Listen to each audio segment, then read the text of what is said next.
ಎಲ್ಲರಿಗೂ ನಮಸ್ಕಾರ. ನಾನು ನಿಮ್ಮ ಚೆನ್ನ. ಈ ಒಂದು ವಿಡಿಯೋದಲ್ಲಿ ಸಾಕು ಪ್ರಾಣಿಗಳು ಅಥವಾ ಸಾಧು ಪ್ರಾಣಿಗಳು ಅಂತಲೂ ಕರಿತೇವೆ. ಸಾಕು ಪ್ರಾಣಿಗಳು ಯಾವುವು? ಇಂಗ್ಲೀಷ್ನಲ್ಲಿ ನಾವೇನಂತ ಕರಿತೇವೆ ಅಂದರೆ ಡೊಮ್ಯಾಸ್ಟಿಕ್ ಎನಿಮಲ್ಸ್ ಅಂತ ಕರಿತೇವೆ. ಡೊಮ್ಯಾಸ್ಟಿಕ್ ಎನಿಮಲ್ಸ್ ಅಂತೇಳಿ, ರೈಟ್? ಹಾಗಾದರೆ ಈ ಒಂದು ವಿಡಿಯೋ ಇಷ್ಟವಾಯ್ತಾ?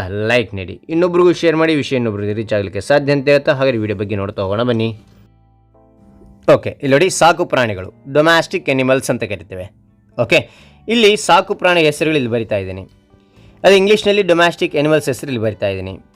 ಕನ್ನಡದಲ್ಲಿ ಉಚ್ಚಾರಣೆ, ಇಂಗ್ಲೀಷ್ನಲ್ಲಿರ್ತಕ್ಕಂಥ ಪದವನ್ನು ಕನ್ನಡದಲ್ಲಿ ಹೇಗೆ ಉಚ್ಚಾರಣೆ ಮಾಡಬೇಕು ಅಂತಕ್ಕಂಥದ್ದು ಇಲ್ಲಿ ಬರಿತಾ ಹೋಗ್ತೇನೆ, ರೈಟ್? ಹಾಗಾದರೆ ಈಗ ಒಂದೊಂದಾಗಿ ನೋಡ್ತಾ ಹೋಗೋಣ. ಈ ಒಂದು ವಿಡಿಯೋಕ್ಕೆ ಒಂದು ಲೈಕ್ ನೀಡಿ, ರೈಟ್? ಈಗ ಒಂದೊಂದಾಗಿ ನೋಡ್ತಾ ಹೋಗೋಣ. ಆಡು. ಆಡು ಅಂದರೆ ಇಂಗ್ಲೀಷ್ನಲ್ಲಿ ನಾವೇನಂತ ಕರಿತೇವೆ ಅಂದ್ರೆ ಹಾಡಿಗೆ ಗೋಟ್ ಅಂತ ಕರಿತೇವೆ, ರೈಟ್? GOAT, ಗೋಟ್. ಓಕೆ, ಗೋಟ್ ಅಂತೇಳಿ ಕರಿತೇವೆ. ಇದೇ ಇಂಗ್ಲೀಷ್ ಪದವನ್ನು ಕನ್ನಡದಲ್ಲಿ ಹೇಗೆ ಉಚ್ಚಾರಣೆ ಮಾಡಬೇಕು ಅಂತ ಕನ್ನಡದಲ್ಲಿ ತೋರಿಸ್ತಾ ಇದೀನಿ, ಗೋಟ್ ಅಂತಕ್ಕಂಥದ್ದು. ಓಕೆ, ಆಮೆಗೆ ನಾವೇನಂತ ಕರಿತೀವಿ ಅಂದ್ರೆ ಟೋರ್ಟೈಸ್, TORTOISE, ಟೋರ್ಟೈಸ್. ಓಕೆ, ಟೋರ್ಟೈಸ್. ಎತ್ತಿಗೆ ನಾವೇನಂತ ಕರಿತೇವೆ ಅಂದ್ರೆ ಇಲ್ಲಿ ಆಕ್ಸ್ ಅಂತಲೂ ಕರಿತೇವೆ, ಬುಲಕ್ ಅಂತಲೂ ಕರಿತೇವೆ. ಓಕೆ, ಇದನ್ನು ನಾವು ಹೇಗೆ ಕನ್ನಡದಲ್ಲಿ ಇಂಗ್ಲೀಷ್ನಲ್ಲಿರ್ತಕ್ಕಂಥ ಪದವನ್ನು ಕನ್ನಡದಲ್ಲಿ ಹೇಗೆ ಉಚ್ಚಾರಣೆ ಮಾಡಬೇಕಂತ ಹೇಳ್ತೇನೆ, ಆಕ್ಸ್ ಅಂತೇಳಿ, ಅದಾನಂತರ ಬುಲಕ್ ಅಂತೇಳಿ. ಎಮ್ಮೆಗೆ ನಾವೇನಂತ ಕರಿತೇವೆ ಅಂದರೆ ಶಿ ಬೆಫೆಲ್ ಅಂತಲೂ ಕರಿಬೋದು, ಬೆಫೆಲ್ ಅಂತಲೂ ಕರೀತಾರೆ ಅಥವಾ ಶಿ ಬೆಫೆಲೋ ಅಂತಲೂ ಕರೀತಾರೆ. ಇದನ್ನು ಚೆನ್ನಾಗಿ ನೆನಪಿಟ್ಕೊಳ್ಳಿ. ಎಮ್ಮೆ ಅಂತಕ್ಕಂಥದ್ದು ನಮಗೆ ಹಾಲು ಕೊಡುತ್ತೆ, ಹೌದಾ? ಶಿ ಬೆಫೆಲೋ ಅಂತಲೂ ಕರಿತೇವೆ, ಬೆಫೆಲೋ ಅಂತಕ್ಕಂಥದ್ದು.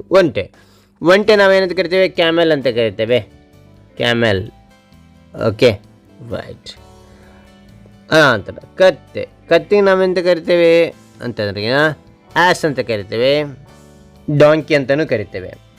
ಅದೇ ಈ ಒಂದು ಇಂಗ್ಲೀಷ್ ಪದವನ್ನು ಕನ್ನಡದಲ್ಲಿ ಹೇಗೆ ಉಚ್ಚಾರಣೆ ಮಾಡಬೇಕಂತಕ್ಕಂಥದ್ದು ಈ ಒಂದು ಸೈಡ್ ತಿಳಿಸ್ತಾ ಇದೆ ನೋಡಿ. ಇಲ್ಲಿ ಆ್ಯಸ್ ಅಂತಕ್ಕಂಥದ್ದು ಅಥವಾ ಡಾಂಕಿ ಅಂತಕ್ಕಂಥದ್ದು. ಕುದುರೆಗೆ ನಾವೇನಂತ ಕರಿತೀವಿ ಅಂದರೆ ಹಾರ್ಸ್ ಅಂತಕ್ಕಂಥದ್ದು ಕರಿತೇವೆ, ಹಾರ್ಸ್, HORSE, ಹಾರ್ಸ್ ಅಂತಕ್ಕಂಥದ್ದು. ಇದು ಅದೇ ಒಂದು ಇಂಗ್ಲೀಷ್ ಪದವನ್ನು ಕನ್ನಡದಲ್ಲಿ ಹೇಗೆ ಉಚ್ಚಾರಣೆ ಮಾಡಬೇಕಂತ ಇದು ನೋಡಿ ತಿಳ್ಕೊಬೋದು, ಹಾರ್ಸ್ ಅಂತಕ್ಕಂಥದ್ದು. ಕುರಿಗೆ ನಾವೇನಂತ ಕರಿತೀವಿ? ಶೀಪ್ ಅಂತ ಕರಿತೇವೆ, ಶೀಪ್. ಓಕೆನಾ? ಕನ್ನಡದಲ್ಲಿ ಬರೆಯೋದಾಗಿ ನೋಡಿ, ಶೀಪ್ ಅಂತಕ್ಕಂಥದ್ದು. ಕೋಣಗೆ ನಾವೇನಂತ ಕರಿತೇವೆ ಅಂದರೆ ಬಫೆಲೋ ಅಂತ ಕರಿತೇವೆ, ಕೋಣಕ್ಕೆ ನಾವು ಬಫೆಲೋ ಅಂತ ಕರಿತೇವೆ. ಎಮ್ಮಿಗೆ ನಾವು ಶೀ ಬೆಫೆಲ್ ಅಂತಲೂ ಕರಿತೇವೆ. ಓಕೆ, ಬಫೆಲೋ ಅಂತಂದರೆ ಈ ರೀತಿಯಾಗಿ ಇಲ್ಲಿ ಬರಿತೇವೆ ಹೊಲ ಹತ್ರ. ಓಕೆ, ಗಂಡು ಕತ್ತಿಗೆ ನಾವು ಏನಂತ ಕರಿತೇವೆ ಇಂಗ್ಲೀಷ್ನಲ್ಲಿ ಅಂದ್ರೆ ಜಾಕ್ ಆ್ಯಸ್ ಅಂತ ಕರಿತೇವೆ, ಜಾಕ್ ಆ್ಯಸ್. ಅದನ್ನೇ ಇಲ್ಲಿ ಇಂಗ್ಲೀಷ್ನ ಪದವನ್ನು ಕನ್ನಡದಲ್ಲಿ ಬರಿತಾ ಇದ್ದೀನಿ, ಜಾಕ್ ಆ್ಯಸ್ ಅಂತಕ್ಕಂಥದ್ದು. ಗಂಡು ಬೆಕ್ಕು ಅಂತಂದ್ರೆ ಟಾಮ್ ಕ್ಯಾಟ್ ಅಂತ ಕರಿತೇವೆ. ಇಲ್ಲಿ ನೋಡಿ, ಅದನ್ನೇ ನಾವೇನು ಮಾಡ್ತೇವೆ ಇಲ್ಲಿ ಕನ್ನಡದಲ್ಲಿ ಬರಿತಾ ಇದ್ದೀನಿ, ಟಾಮ್ ಕ್ಯಾಟ್ ಅಂತಕ್ಕಂಥದ್ದು, ರೈಟ್?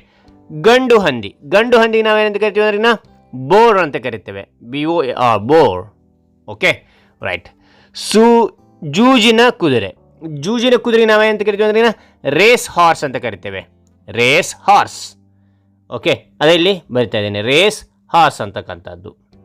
ಓಕೆ, ನಂತರ ಟಗರಿಗೆ ನಾವೇನಂತ ಕರಿತೀವಿ ಅಂದ್ರೆ ರಾಮ್ ಅಂತ ಕರಿತೇವೆ, ಟಗರಿಗೆ ನಾವು ರಾಮ್ ಅಂತಕನು ಕರಿತೇವೆ. ಓಕೆ, ನಾಯಿ ನಾವೇನಂತ ಕರಿತೇವೆ? ಡಾಗ್ ಅಂತಕ್ಕಂಥದ್ದು ಕರಿತೇವೆ, ಡಾಗ್. ಅದನ್ನೇ ಇಲ್ಲಿ ಬರಿತಾ ಇದ್ದೀನಿ, ರೈಟ್? ಬೆಕ್ಕಿಗೆ ನಾವೇನಂತ ಕರಿತೇವೆ? ಕ್ಯಾಟ್ ಅಂತ ಕರಿತೇವೆ, ಕ್ಯಾಟ್. ಇದೆಲ್ಲಿ ಉಚ್ಚಾರಣೆ ಮಾಡ್ತಕ್ಕಂಥ ಕನ್ನಡದಲ್ಲಿ ಇಲ್ಲಿ ಬರಿತಾ ಇದ್ದೀನಿ. ಬೇಟೆ ನಾಯಿ ನಾವೇನಂತ ಕರಿತೇವೆ? ಹೌಂಡ್ ಅಂತ ಕರಿತೇವೆ. Okay, hounds. ಮೊಲಕ್ಕೆ ನಾವೇನಂತ ಕರಿತೀವಿ ಅಂದರೆ ರ್ಯಾಬಿಟ್ ಅಂತ ಕರಿತೇವೆ, ರ್ಯಾಬಿಟ್. ಓಕೆ, ರ್ಯಾಬಿಟ್ ಅಂತಕ್ಕಂಥ ಇಲ್ಲಿ ಬರಿತಾ ಇದ್ದೀನಿ. ಓಕೆ, ಆ ನಂತರ ಹಂದಿಗೆ ನಾವೇನಂತ ಕರಿತೀವಿ ಅಂದರೆ ಪಿಗ್ ಅಂತಕ್ಕಂಥದ್ದು ಕರಿತೇವೆ, ಸ್ವಿನ್ ಅಂತಕ್ಕಂಥದ್ದು ಕರಿತೇವೆ. ಓಕೆ, ಪಿಗ್ ಅಂತಲೂ ಹೇಳ್ಬೋದು, ಸ್ವಿನ್ ಅಂತಲೂ ಹೇಳ್ಬೋದು.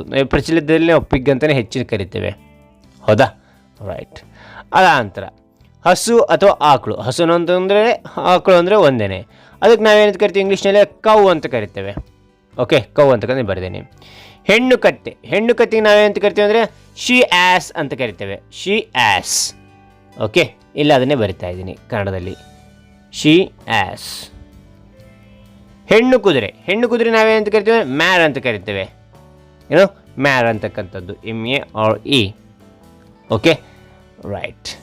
ಅದಾನಂತರ ಹೆಣ್ಣು ನಾಯಿಗೆ ನಾವು ಎಂತ ಕರಿತೇವೆ ಅಂದರೆ ಬಿಚ್ ಅಂತ ಕರಿತೇವೆ. ಎಂತ ಕರಿತೇವೆ? ಬಿಚ್ ಅಂತಕ್ಕಂಥದ್ದು. ಹೆಣ್ಣು ಹಂದಿಗೆ ನಾವು ಎಂತ ಕರಿತೇವೆ ಅಂದ್ರೆಗಿನ ಸೋ ಅಂತ ಕರಿತೀವಿ. ಸೋ ಓಕೆನಾ. ಹೋತಕ್ಕೆ ನಾವೆಂತ ಕರಿತೀವಿ? ಗೋಟ್ ಅಂತ ಕರಿತೇವೆ. ಗೋಟ್ ಓಕೆನಾ ರೈಟ್. ಆನಂತರ ಹೋರಿ ಅಥವಾ ಗೂಳಿ ಅಂತ ಕರಿತೇವೆ. ಇದಕ್ಕೆ ನಾವೇನಂತ ಕರಿತೀವಿ ಇಂಗ್ಲೀಷ್ನಲ್ಲಿ ಅಂದರೆ ಬುಲ್ ಅಂತ ಕರಿತೇವೆ. ಏನಂತೇಳಿ? ಬುಲ್ ಅಂತೇಳಿ. Okay right. ಹಾಗಾದರೆ ಈ ಒಂದು ಸಾಕು ಪ್ರಾಣಿಗಳು ಇಂಗ್ಲೀಷ್ನಲ್ಲಿ ಡೊಮ್ಯಾಸ್ಟಿಕ್ ಅನಿಮಲ್ಸ್ ಅಂತ ಕರಿತೇವೆ. ಹಾಗಾದರೆ ಎಲ್ಲ ಪ್ರಾಣಿಗಳು ನೋಡಿದ್ರಲ್ಲ. ಹಾಗೆ ಈ ಒಂದು ವಿಡಿಯೋ ಇಷ್ಟವಾಯಿತಾ? ಇಷ್ಟವಾದರೆ ಲೈಕ್ ಮಾಡಿ, ಇನ್ನೊಬ್ರಿಗೂ ಶೇರ್ ಮಾಡಿ ಅಂತ ಹೇಳ್ತೀವಿ. ವಿಡಿಯೋ ಮುಗಿಸೇನೆ. Thank you for watching. Bye.